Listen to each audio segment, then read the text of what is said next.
Hey Geometry, how's it going? It is the next section, 2.3, proofs about segments, woohoo!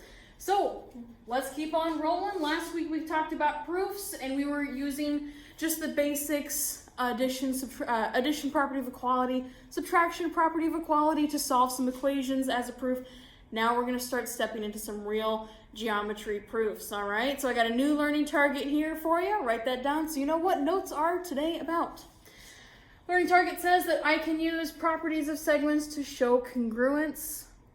And the success criteria, you will be successful by the end of today when you can prove theorems about segments. We've got 2 proofs for you today in notes, and also use segment addition postulate, all right? Again, we've done that before with just regular numbers. Now we're gonna actually throw in some expressions and we're gonna be able to solve equations in one variable with applications to the segment addition postulate.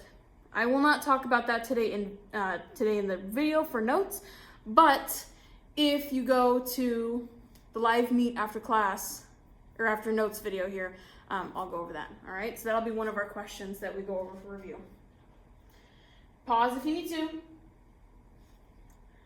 Okay, again, when we're using deductive reasoning to help us solve proofs and put them together, we're using rules, facts, properties. So you're gonna need to know some properties here.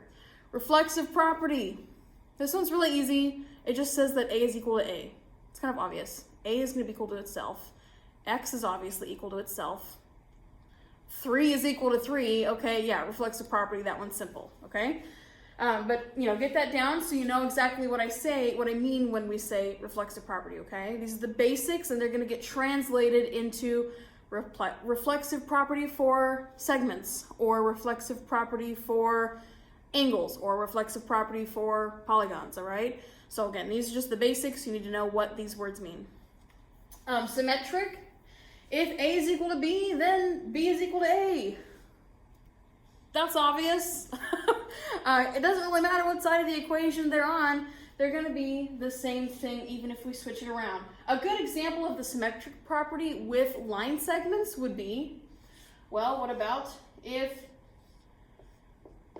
you got AC, AC is gonna be congruent to segment CA. It's obvious, I've just switched the letters around. It's just an application of the symmetric property, all right? The one that people get a little bit confused on is the transitive property here. If A equals B and B equals C, then A has to be equal to C. And I'm going to kind of color code this a little bit. So here's A. Again, if A equals, oh gosh, I got too many markers. A equals B, and B equals C. Again, that kind of middle piece, the one that's connecting A and C in the end, is this B, right? Whoa, that was really loud.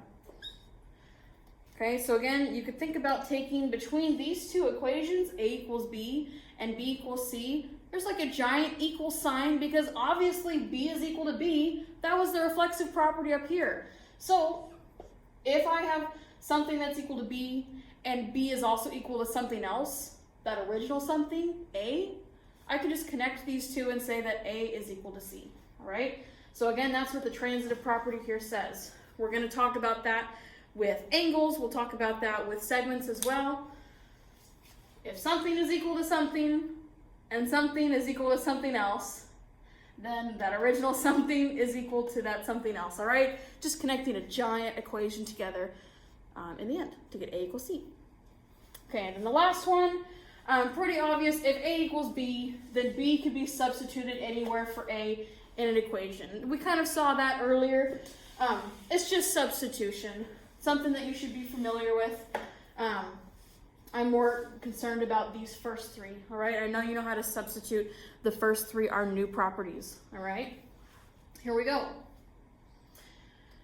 You do not have to write this down because again, it's just our three properties that we just talked about, but now applied to line segment congruence, all right? You can write it down if you want, but reflexive property says that segment AB is congruent to segment AB. It's the same darn segment. Obviously, it's going to be congruent to itself, all right? So again, this is where we can think A equals A. Something is congruent to itself. So this is where that reflexive property comes in, but now we're talking about segment congruence. Symmetric property says if AB equals CD, then CD equals AB. Obviously, all right?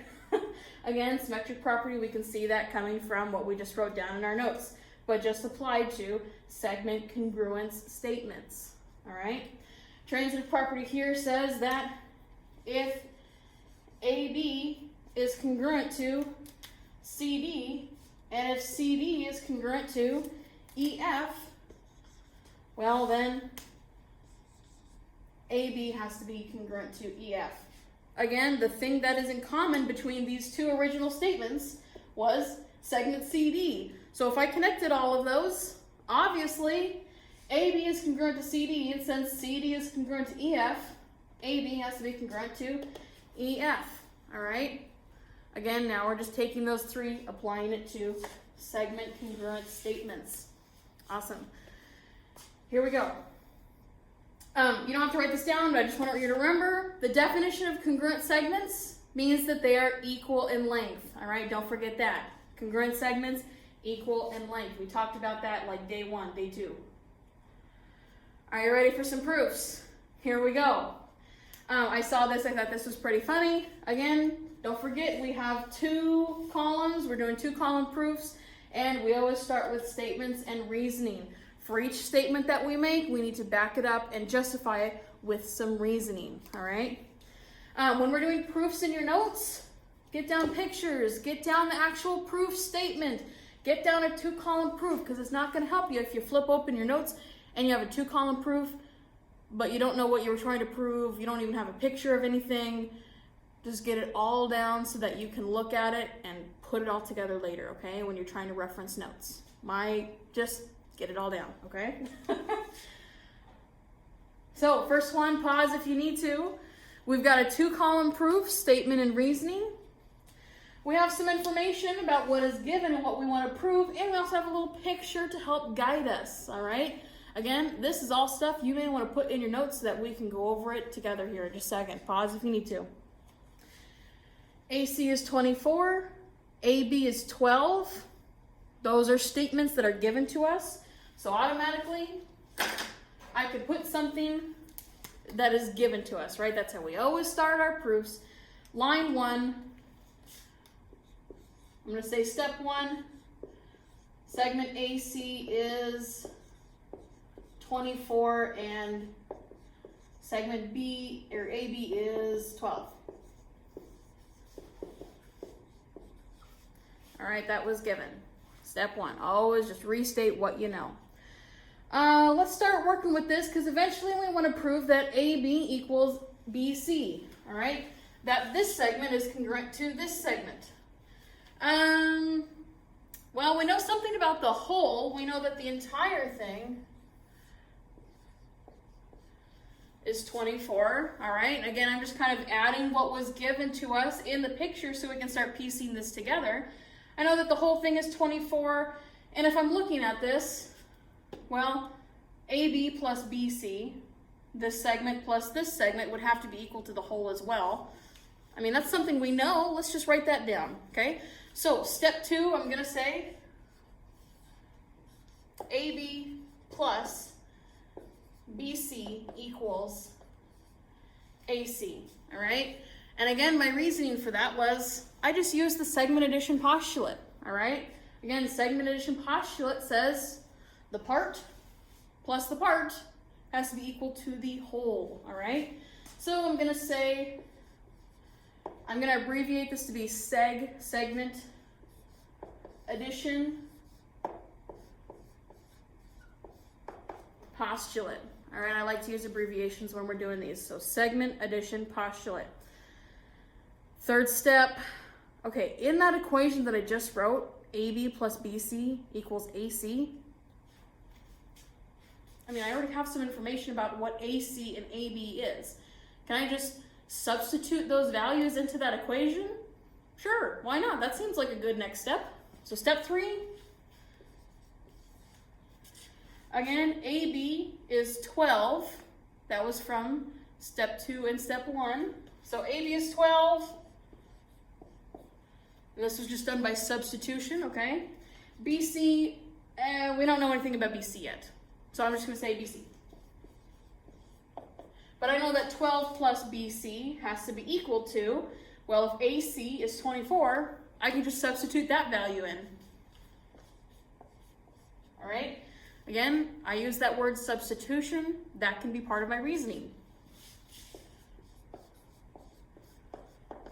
And I probably didn't spell that right, but step 3, your reasoning would be substitution. Okay? Well, this is an equation that's all in terms of one unknown. The one unknown would be the length of BC. I could just solve for BC right now, right?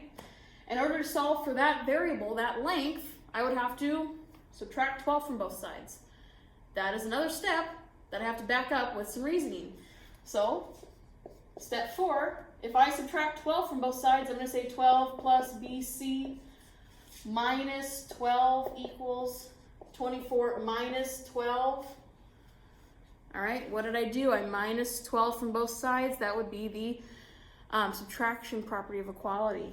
So step 4, subtraction property. I'm going to put a little equal sign, all right? You're doing good so far. Again, we're getting used to showing out all of our work and providing reasoning with it.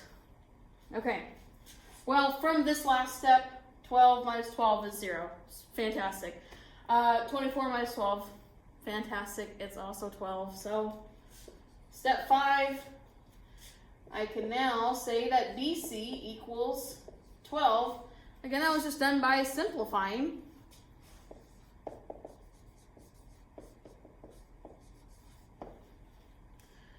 Okay, so now I know BC equals 12. Since it's in my statements column and I've provided reasoning, that's a true statement.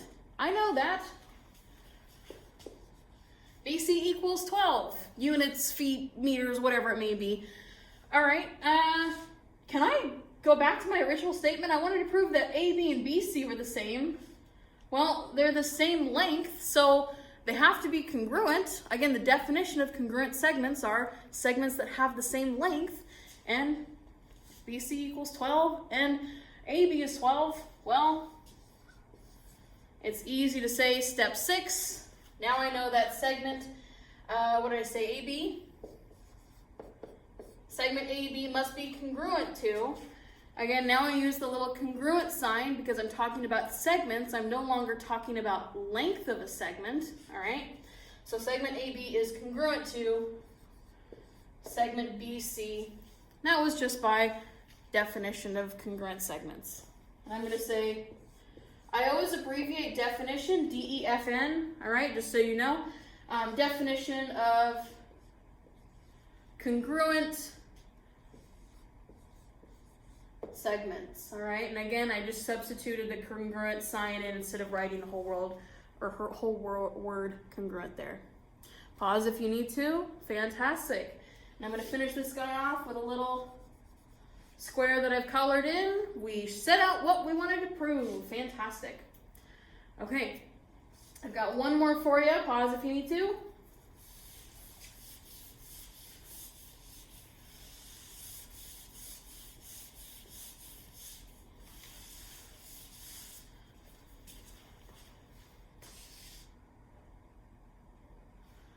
Okay, and I'm going to change color because I think my pen is dying. So I'm going to go with the red. Let ABED be a square, and AB is congruent to segment BC. All right, prove that DE is congruent to BC. Whew, that's a lot. All right, step 1, just start with what you're given. Okay, so I'm going to say step 1, ABED is a square. It's a piece of information that I know from the problem. I also know that segment AB is congruent to segment BC. All right, all of that, I'm just going to combine into one step and call it given. Okay? And then I can say, all right, let's keep thinking about this. I want to prove that DE is congruent to BC. All right, that this segment is congruent to this segment. All I know is that these two are congruent. So is there a way that I could probably connect some information about AB to segment DE? What do I know about all of these segments that make up the square? Oh my gosh, I said square. It's a square. All of your segments are going to be congruent in a square. It's like day one of kindergarten, right? Squares have all the same side lengths. So I can say now that DE, AD, AB, and BE are all going to be congruent. I even went and marked them in my little diagram with some like slashes to show that they're all congruent segments. So step 2, I'm not going to list out all of those segments being congruent because I'm really interested in finding a connection between AB and DE. Now I know that they're congruent. I'm going to say that segment AB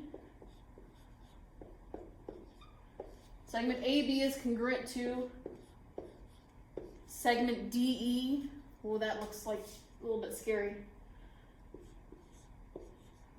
There we go. Looks more like a DE. So AB is congruent to DE. Again, that was just done. We looked at what it means to be a square and said all of our side lengths have to be congruent. So step 2, I'm going to say definition of a square.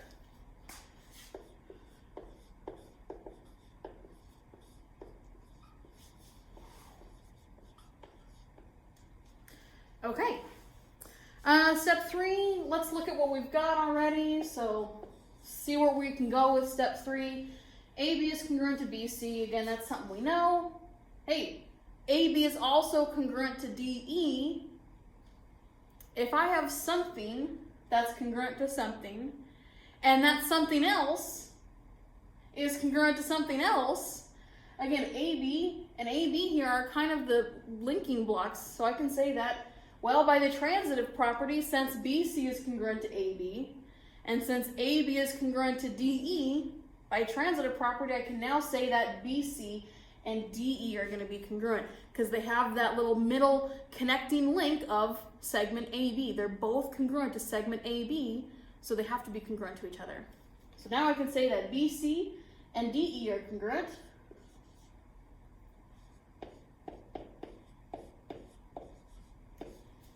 Oh, that's my scary looking E. Sometimes I do E's like that, all right? So BC and DE are congruent. That was just done by the transitive property. Again, that's what we talked about like right on slide 1. It was the first thing that you wrote down for notes today. So by the transitive property, transitive prop, BC is congruent to DE. And oh my gosh, that's what we wanted to prove, right? So we're done. We figured it out. We're all good to go. All right, so I'm finished with my proof.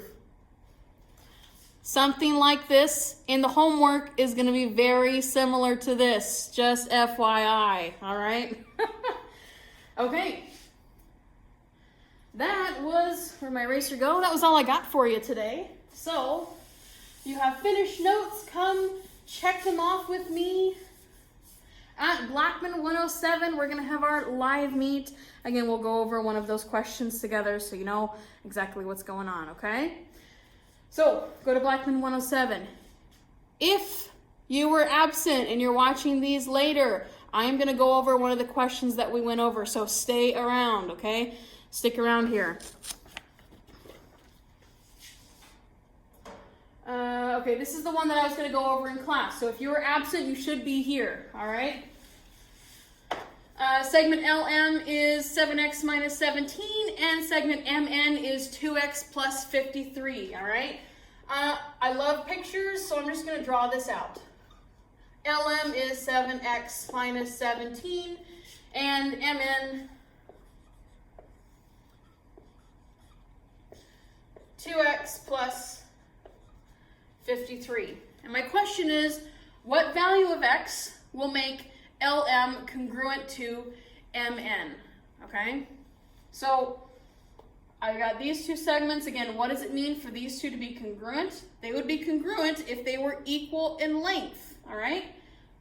So if they were equal in length, that means that these expressions would have to be equal. Should I be able to just set these expressions equal to each other, solve for x, and see what value of x I get? Because that means if that value of x is 5 when I set these equal to each other, then that's the value that's, again, going to make these equal to each other. So this one is just as simple as saying, set this expression equal to this expression, solve for x, all right? So 7x minus 17 equals 2x plus 53. Again, one like this is going to be very, very similar to one in your homework, all right here. So make sure you pay attention. 7x minus 17 equals 2x plus 53. This is an equation that's all in terms of x. Again, there's only one variable, so it's really easy to solve. Let me just get my variable to one side. I'm going to minus 2x from both sides. That gives me 5x minus 17 equals 53. All right, and then I'm going to add 17 to both sides. Okay, so that gives me 5x equals 70. Divide by 5 on both sides now. And x equals 14, okay? So that would be your answer to this question. Again, make sure in homework you've shown your work, you've got a single answer there, and I can say that, well, what value of x will make these two segments congruent? 14. That means if I take, and I'm not going to do it right now for time's sake, if I take x equals 14 and I plug it into this expression and I plug it into this expression and evaluate, I should get the same side or the same length for both segments here, okay? Let me know if you have any questions. Have a great day. Goodbye.